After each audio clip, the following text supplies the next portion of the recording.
हुजूर, बेगम जोधा रउआ से मुलाकात के इजाजत के तलबगार बाड़ीन। आवेदन करा के। जी हुजूर।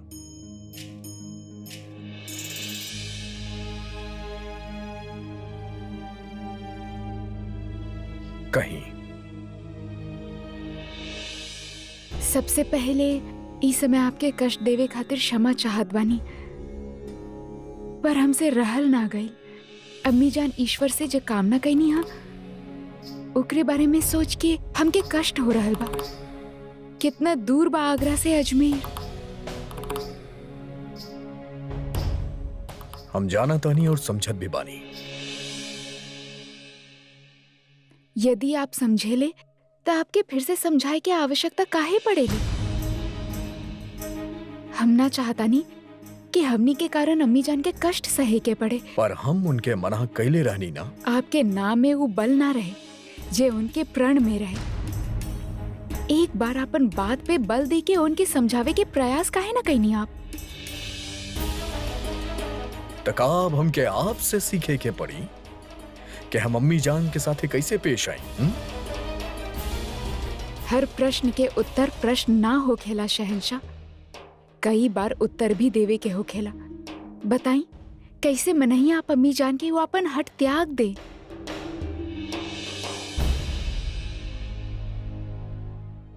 मुश्किल बा, पर कोशिश कैल जा सकेला।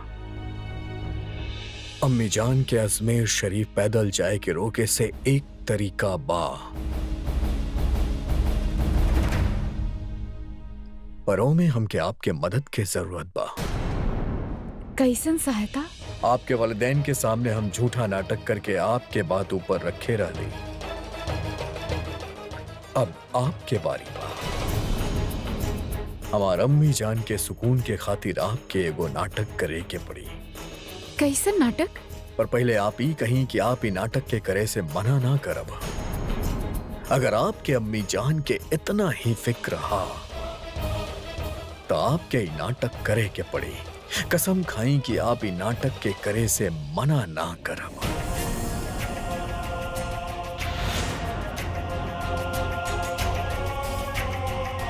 अम्मी जान हमरा से एगो वारिस चाहतारी, उही के खातिर वो अजमेर शरीफ पैदल जाए के मन्नत मंगले वाली। अगर आप चाहता नहीं वो पैदल ना जाए तो आपके सबके सामने जतावे के पड़ी कि आप हमार बच्चा के मां बने वाला बाड़ी।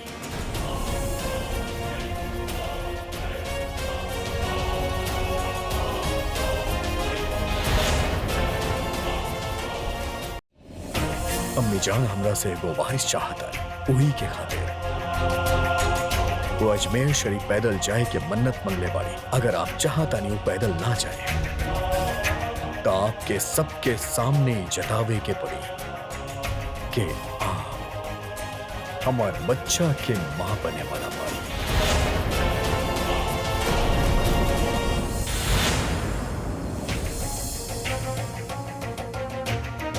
का आपके खातिर ये बात हंसी खेल है? ना तो ही कोनो मजाक बा ना ही कोनो खेल।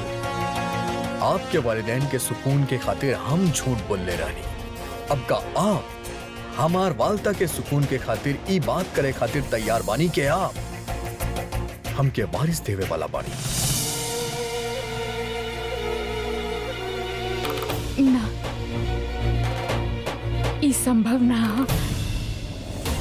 हम जानत रहनी के आपके जवाब। जलाल के बाद सही बा बेगम साहिबा, आप कुछ ज्यादा ही मुश्किल कसम ले बानी। बड़ दुआ मांगे के कीमत भी बढ़ चुकावे के पड़ेला गुलबदन। हम चाहतानी कि यही बहाना से जलाल और जोधा साथ हो जाएं। साथ हो जाए? वो दोनों साथ ही तो बाड़े बेगम साहिबा। साथ होखला में और पास होखला में बड़ा फर्क होखेला गुलबदन। हम चाहतानी कि ई वारिस वो दोनों के साथ ले आए। हम इंतजार करब वो पल के जब वो दोनों के बीच प्रेम जागी, जेकरा वजह से जलाल और जोधा साथ ही ना एक भी हो जाई हैं। इंशाल्लाह। हट करके भी एगो सीमा हो खेले। वो ऐसा सोच भी कैसे सकेले? हम गर्भवती होके के अभिनय कैसे संभवा? रउआ के कहला पर शहंशाह राजा सा और रानी सा के मान रख ले। एकर ई अर्थ था ना कि वो रउआ से झूठा अभिनय करावे। ई दुविधा से निकले के हमके तो कोनो मार्ग ही ना नजर आ रहल। तू ही बतावा का करी हम? हमार माना ता एक बार मल्लिकाए हिंद से बात करके देखा, हो सकेला ऊ रउआ के कोनो रास्ता सुझा दे। वो हमार बात सुनिए, शतरंज में हरला के बाद वो हमसे बैर खा के बैठल बानी। ता एक बार शहंशाह से बात करके देखी। शहंशाह हमार सहायता काहे करिए? वही तो हमके दुविधा में डालले बाड़े। परंतु जोधा एक बार बस मोती, तोहरे पास कोनो दूसर मार्ग होके तो बतावा, वरना तू भी चल जा यहाँ से। परंतु हम तो राहुल सहायता करे के प्रयास करता नहीं। हमके ना तो केहू के सहायता के आवश्यकता और ना ही ई विषय में कोनो बात करे के बा। कान्हा पर विश्वास रखा जोधा, हर बेरा के भांति ए बेरा भी ऊ रउआ के कोनो न कोनो रास्ता अवश्य दिखाई है। हमके तो समझ ना आवता, वो बाबा के ऐसन भविष्यवाणी करे के का आवश्यकता रहे?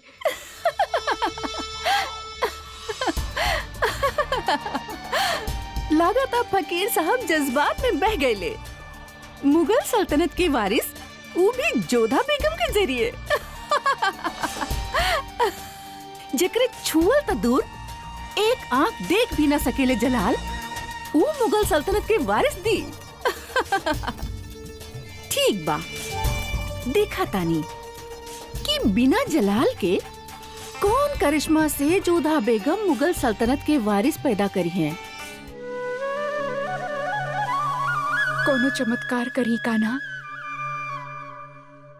हम अपन अम्मी जान के इतना कठिन प्रण करे से कैसे रोकी? जौने जलाल से हम इतना घृणा करेनी, ओकरे साथ संभाल के मल्लिका, रहुआ ठीक तो बानी ना? बैठी आराम से। फौरन ख्वाजा शेरा के बुलावा। मुगल सल्तनत के वारिस ऐसा तो कितना बार सोच ले बानी रुकैया बेगम, परंतु शहंशाह के तोहफा दे पाई बेगम में खास के किस्मत में ना बा। बेचारी कितना शिद्दत से चाहत रहे एक औलाद के ओके। चाहत औलाद के नहा नाजिमा बेगम, ताकत के हा सल्तनत के वारिस देके वो हमेशा खातिर बेगम में खास बने रहल चाहेली। चाहत कुछ भी होके राहत ना मिली रुकैया बेगम के, हमके यकीन बा ए बार भी कोनो खुशखबरी ना मिले वाला। खामोश रहिया, ख्वाजा शेरा अंदर जा रहल बाड़े।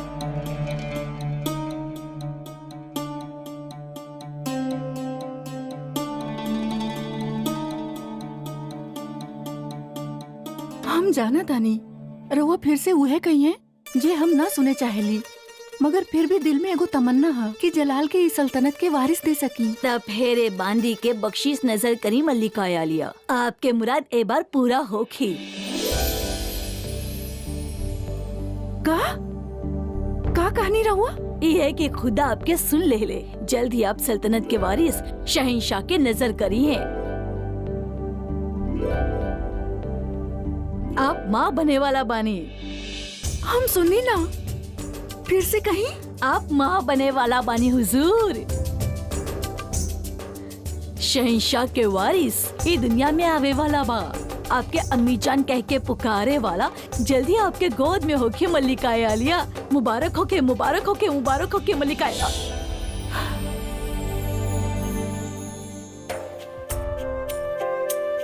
ये खातिर ताकि ई खबर ई कमरा से बाहर न जाए। उकाल जाला ना, दीवार के भी कान होखेला। हम नहीं की चाहत कि ई बात ई महल के दीवार भी सुने। हम ये बात सिर्फ जलाल के बतावे चाहेनी, केहू के कानो कान खबर ना होके के चाहिए। जी मल्लिका आलिया। मुबारक हो मलके आलिया।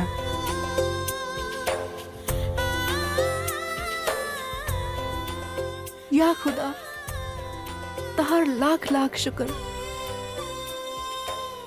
कि तू ई नाचीज के मुराद सुन लेहला।